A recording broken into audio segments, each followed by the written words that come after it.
અંકલેશ્વરના અવાદર ગામમાં છેલ્લા કેટલાક દિવસોથી દહેશત મચાવનાર દીપડો અંતે વન વિભાગ દ્વારા ગોઠવાયેલા પાંજરામાં પુરાતા ગ્રામજનોએ રાહતનો શ્વાસ લીધો છે।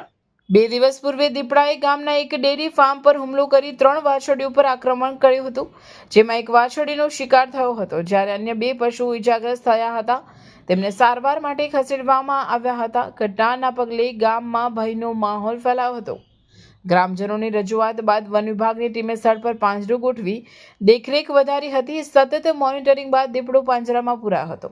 દીપડો પકડાતા મોટી સંખ્યામાં ગ્રામજનો સ્થળ પર એકત્ર થયા હતા। વન વિભાગ દ્વારા દીપડાની તબીબી તપાસ બાદ યોગ્ય સ્થળે ખસેડવાની કામગીરી હાથ ધરવામાં આવી હોવાનું જાણવા મળ્યું છે। રાતના 2-1 વાગ્યાના ગાળામાં દીપડાએ અચાનક હુમલો કરતા 3 વાછરડીઓનું ઈજા પહોંચાડેલી, તે પૈકી એક વાછરડીનું મારણ કરેલું હતું અને ફાડીને ખાઈ ગઈ હતી।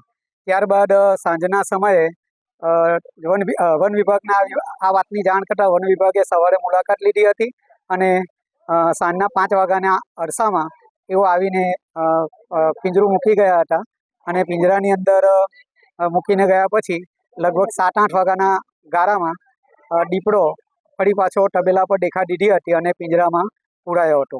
એનાથી અવાદર ગામના લોકોની અંદર, આસપાસના ગામના લોકોની અંદર થોડીક શાંતિ થઈ છે, પરંતુ હજી પણ આવા ઘણા બધા દીપડાઓ અવાદર ગામ અને પારડી મોખા ગામની સીમમાં હોવાની સંભાવનાઓ રહેલી છે।